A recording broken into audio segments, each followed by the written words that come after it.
अगर आप भी 2025 में एग्जाम देने वाले हैं और चाहते हैं कि मेरा भी 450 नंबर आए, तो साइंस का कुछ महत्वपूर्ण मतलब इंपॉर्टेंट ऑब्जेक्टिव क्वेश्चन हम लोग लेके आए हैं, जो कि आपके एग्जाम के लिए बहुत ही ज्यादा यूजफुल होगा। इस क्लास में हम लोग लगभग 30 प्लस ऑब्जेक्टिव क्वेश्चन करेंगे, तो देखते हैं आप 30 में से कितना क्वेश्चन का जवाब दे पाते हैं। तो चलिए स्टार्ट करते हैं। पहला क्वेश्चन है कि निम्नलिखित पदार्थ में कौन चालक है। देखिए चालक बोले तो कंडक्टर कौन है, मतलब इसमें ऐसा पदार्थ जिसके एक छोर से दूसरे छोर में विद्युत का धारा प्रभावित हो उसे चालक कहते हैं। कांच में देखिए, कांच में नहीं होता है, कांच हो गया, चीनी मिट्टी हो गया, नहीं होगा, अभ्रक में नहीं होता है। ऑप्शन नंबर सी होगा एल्युमिनियम इसका राइट आंसर होगा, जो कि आज चालक है। देखिए चालक आप लोग को जितना भी धातु होता है ना वो चालक होता है, और अधातु सभी क्या होता है, कुचालक होता है। सिर्फ एक ग्रेफाइट को छोड़ करके, ग्रेफाइट को छोड़ करके बाकी सभी अधातु जो है ना कुचालक होते हैं। दूसरा प्रश्न है आवेश का ऐसा मतलब, आवेश बोला तो चार्ज का, चार्ज का ऐसा मतलब क्या होगा। देखिए बात करें चार्ज का ऐसा मतलब तो वो हो जाएगा हम लोग का कूलम, क्या होगा,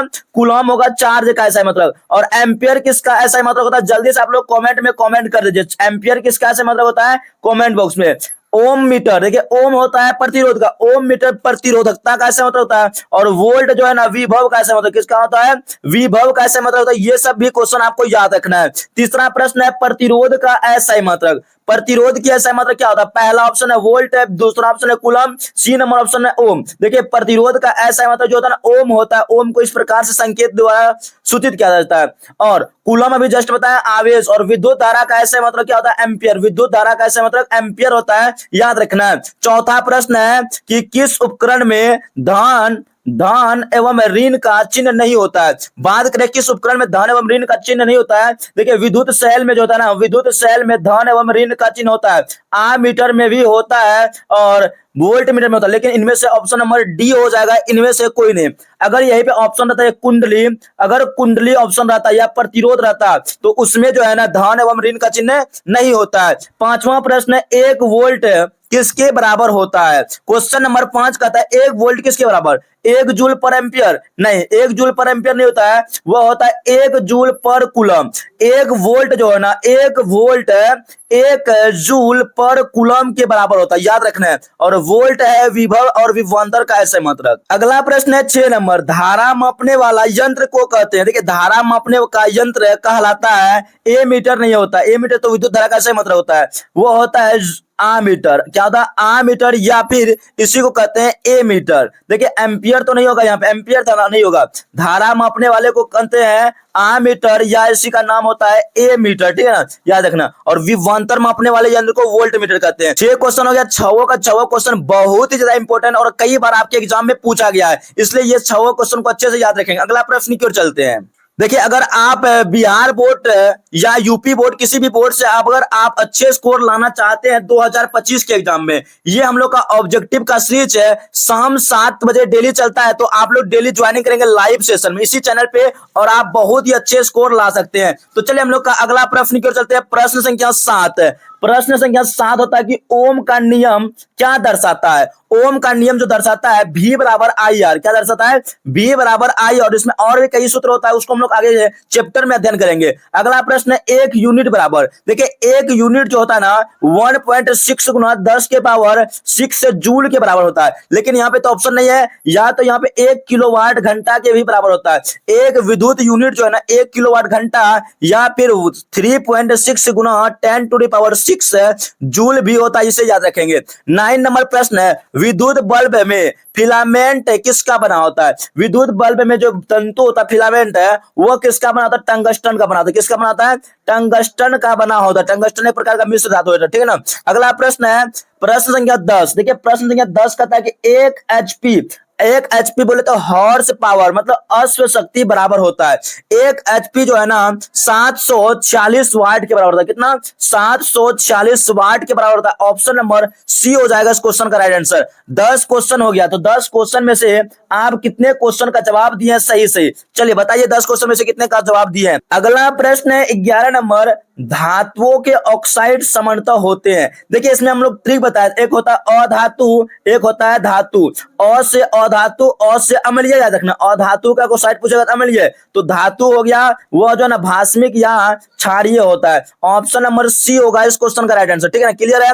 अगला प्रश्न की ओर चलते हैं 12 नंबर। प्रश्न संख्या 12 कहता है कि निम्नलिखित अयस्कों में कौन एल्युमिनियम का अयस्क है? निम्नलिखित अयस्कों में कौन एल्युमिनियम का अयस्क है? देखिए हेमेटाइट जो है ना लोहा का अयस्क है, यहाँ पे बॉक्साइट होगा, बॉक्साइट, कोरंडम, ये सब क्रायोलाइट, ये हम लोग का एल्युमिनियम का अयस्क होता है। ऑप्शन नंबर बी होगा इस क्वेश्चन का राइट आंसर। और बॉक्साइट का सूत्र क्या होता है अगर पूछेगा एग्जाम में, Al2O3 इंटू में 2H2O, ये सूत्र भी आपको याद रखना, ठीक है ना, ये बॉक्साइट का सूत्र होता है। अगला प्रश्न है 13 नंबर। प्रश्न कहता है कि निम्नलिखित इलेक्ट्रॉनिक विन्यास वाले तत्वों में कौन अधातु है? देखिए अधातु वही होता है जो इलेक्ट्रॉन का ग्रहण करता है, इलेक्ट्रॉन ग्रहण करता है मतलब इसमें माइनस चार्ज है। यहाँ देखिए इलेक्ट्रॉन का ग्रहण कौन करता है? जो अंतिम विषम इसका 5, 6, 7 इलेक्ट्रॉन होता है। यहाँ पे 3 है तो ये त्यागेगा, यहाँ पे 1 है तो ये धातु होगा, ये 2 है अंतिम विषम इलेक्ट्रॉन, ये भी त्यागेगा। लेकिन ऑप्शन नंबर डी देखिए 2, 8, 5, ये 5 है अंतिम विषम इलेक्ट्रॉन, तो इलेक्ट्रॉन त्यागने वाला अधातु कहलाता है। बताइए ये जो 2, 8, 5 है किस अधातु का इलेक्ट्रॉनिक विन्यास है?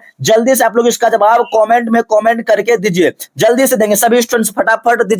और अगला प्रश्न है उच्च विद्युत ऋणात्मकता, उच्च विद्युत ऋणात्मकता के कारण धातुओं के परमाणु आसानी से बना सकते हैं। देखिए यहाँ पे ऋणात्मकता पूछा गया, तो ऋणात्मकता के कारण ऋणावेशित आयन बनाते हैं, और यही पे अगर धनात्मकता पूछेगा तो धनावेशित होगा, ठीक है ना, इसका जवाब ऑप्शन नंबर ए होगा। अगला प्रश्न की ओर चलते हैं, प्रश्न संख्या 15। क्वेश्चन नंबर 15 कहा गया है कि निम्नलिखित में सबसे अधिक क्रियाशील तत्व है। देखिए क्रियाशील तत्व आपको बताए थे कौन कौन होता है सबसे अधिक, पहले पोषो का मंजिल पे आप लोग को बताए थे ना, पोषो का मंजिल फे, तो ये सब देखिए सबसे अधिक क्रियाशील है, मंजिल फे, लेट, आइको, मर्सिगो। यहाँ पे पोटेशियम तो नहीं है ऑप्शन में, लेकिन सोडियम है उसके बाद, तो दूसरा नंबर वाला जो सोडियम होगा ये हम लोग का सबसे अधिक क्रियाशील तत्व होगा इसमें से, ऑप्शन नंबर ए हो जाएगा राइट आंसर। अगला प्रश्न है 16 नंबर। देखिए 16 नंबर प्रश्न क्या कहता है, निम्नलिखित में कौन विद्युत का सर्वोत्तम चालक है? सबसे अधिक विद्युत का चालक जो है ना वह चांदी है। कौन सी है? चांदी। ऑप्शन नंबर सी सिल्वर जिसको कहते हैं, जिसका संकेत Ag होता है, और इसका परमाणु संख्या कितना होगा जल्दी बताइए, परमाणु संख्या चांदी का कितना होता है? एग्जाम में कई बार पूछा भी गया है, इसलिए आपको इसका जवाब बताना है। अगला प्रश्न है 17 नंबर। निम्नलिखित में कौन अधातु है जो कि द्रव होते हैं? द्रव अधातु। देखिए अधातु द्रव जो होता है ना, पारा तो धातु होता है, लेकिन यहाँ पे होगा ब्रोमीन। ब्रोमीन ऐसा एक अधातु है जो कि कमरे के ताप पे द्रव अवस्था में, धातु, ठोस, द्रव, गैस तीनों होता है, लेकिन एक ही अधातु है जो द्रव होता है, वह है ब्रोमीन। क्लियर है, आगे चलते हैं। 18 नंबर प्रश्न है, निम्नलिखित में कौन सी अधात्वीय ऑक्साइड की प्रकृति उदासीन होती है? देखिए उदासीन, कार्बन डाइऑक्साइड तो अम्लीय होता है, यहाँ पे हम लोग का हो जाएगा, यहाँ पे ऑप्शन नंबर सी होगा carbon monoxide, CO, carbon monoxide का जो ना क्या होता है अधात्वीय ऑक्साइड क्या होते हैं? उदासीन। और एक दो तो याद रख लेंगे आप लोग को, कार्बन मोनोऑक्साइड हो गया, जल का भी जो है ना अधात्वीय ऑक्साइड क्या होता है? अम्लीय, उदासीन होता है, और प्रकृति कैसी होता है? उदासीन होता है। ये बातें आपको याद रखना। 18 क्वेश्चन हो गया। अगला प्रश्न की ओर चलते हैं। देखिए प्रश्न संख्या 19 कहता है कि निम्नलिखित में कौन सी धातु तनु सल्फ्यूरिक अम्ल से अभिक्रिया नहीं करेगा? तनु सल्फ्यूरिक अम्ल का जो सूत्र होता है H2SO4, H2SO4 होता है ना, देखिए इसमें हाइड्रोजन होता है, जो हाइड्रोजन से कम क्रियाशील तत्व होगा वह इससे अभिक्रिया नहीं करेगा। तो हाइड्रोजन से कम क्रियाशील तत्व यहाँ पे हम लोग का सिर्फ क्या है? कॉपर है, तो ऑप्शन नंबर बी होगा इसका राइट आंसर। 20वां प्रश्न है, अयस्क में उपस्थित अवद्रव कहलाते हैं। देखिए अयस्क में जो उपस्थित अवद्रव होता है जिसको गंदगी कहते हैं, उसको क्या कहते हैं? इसका जवाब आप लोग दीजिएगा, ठीक है ना। बहुत सारा क्वेश्चन है जिसको जवाब आपको भी देना है, क्योंकि ये क्वेश्चन हम बताए थे अयस्क में उपस्थित अवद्रव क्या कहलाता है। तो 20 क्वेश्चन में से आप कितने का जवाब दे पाए हैं? सही बताइए, 20 क्वेश्चन में से आपका कितना जवाब सही हुआ अभी तक। अगला प्रश्न है 21 नंबर। अनुवांशिकता का पिता किसे कहते हैं? बात करें अनुवांशिकता का पिता की, तो वह जो है ना ग्रेगर जॉन मेंडल को कहते हैं, और इसने अपने प्रयोग में मटर का पौधा लिया था, ठीक है ना। अगला प्रश्न है 22 नंबर बाबू, प्रश्न संख्या 22। जल्दी से देखिए, जो स्टूडेंट्स लाइक नहीं किए हैं लाइक कर देंगे, जो स्टूडेंट्स लाइक नहीं किए हैं लाइक कर देंगे। अगर क्लास पसंद पड़ रहा है तो चैनल को जरूर सब्सक्राइब कर लेंगे, ठीक है ना। व्हाट्सएप ग्रुप का लिंक है, वहां पे आपको पीडीएफ मिलेगा, जिसका लिंक है नीचे डिस्क्रिप्शन बॉक्स में, जाके ज्वाइनिंग करेंगे। प्राकृतिक चुनाव द्वारा प्राणियों का विकास किसका मत है? ये जो प्राणियों को मतलब प्राकृतिक चुनाव द्वारा प्राणियों का विकास का जो मत दिया था वो किसने दिया था? तो याद रखना आप लोगों को, डार्विन। इसका फुल नाम होता है चार्ल्स डार्विन। कब दिया था अगर पूछेगा तो 1869 मतलब 59 में, 1859 ईस्वी में दिया था, याद रखना है। अगला प्रश्न है 23 नंबर, कोशिका में अनुवांशिक पदार्थ होते हैं। देखिए कोशिका में जो है ना अनुवांशिक पदार्थ दो होता है, एक तो डीएनए होता है, एक तो आरएनए होता है। क्या होता है? आरएनए और डीएनए दोनों का फुल फॉर्म क्या होता है अगर पता हो तो बताएंगे। डीएनए डीऑक्सी राइबोस न्यूक्लिक अम्ल है, तो राइबो आरएनए का फुल फॉर्म बता देंगे।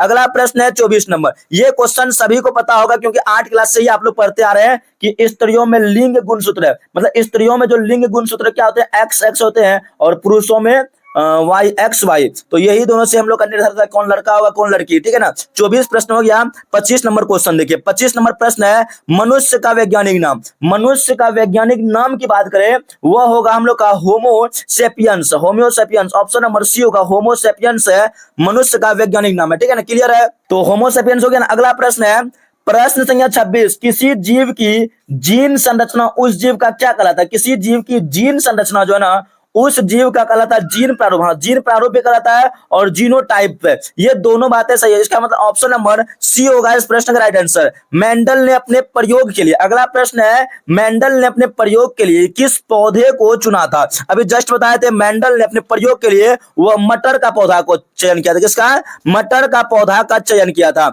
अगला प्रश्न देखिए, एक बुक का नाम है the origin of species. The origin of species नामक पुस्तक किसने लिखा? ये जो पुस्तक लिखा था वह व्यक्ति का नाम था डार्विन, वही Charles Darwin. Charles Darwin option number C होगा इस प्रश्न का राइट आंसर। अगला प्रश्न है मेंडल ने एक संकर प्रयोग के F2 पीढ़ी के जीन प्रारूपी, देखिए यहाँ पे क्वेश्चन यहाँ पे याद रखना, जीन प्रारूपी अनुपात क्या मतलब पाया गया था?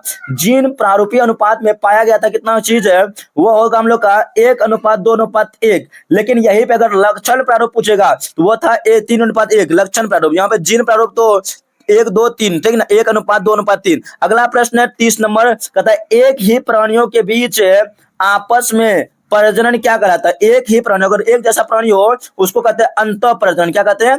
अंतः प्रजनन, ठीक है ना। ऑप्शन नंबर बी होगा राइट आंसर। तो इसका बी बिल्कुल राइट आंसर है। तो आप 30 क्वेश्चन में से कितने क्वेश्चन का जवाब सही सही दे पाए हैं? इस क्लास को आप लोग लाइक करेंगे और चैनल पर पहली बार विजिट किए चैनल को जरूर सब्सक्राइब करेंगे। देखिए अगर हमारे साथ लाइव सेशन में जुड़ना चाहते हैं डेली 7 बजे आप लोग ज्वाइन करेंगे शाम को, जिसमें हम लोग ऑब्जेक्टिव प्लस सब्जेक्टिव क्वेश्चन का प्रैक्टिस कराते हैं। अगर आप 2025 में एग्जाम देने वाले हैं तो जरूर ज्वाइन करेंगे।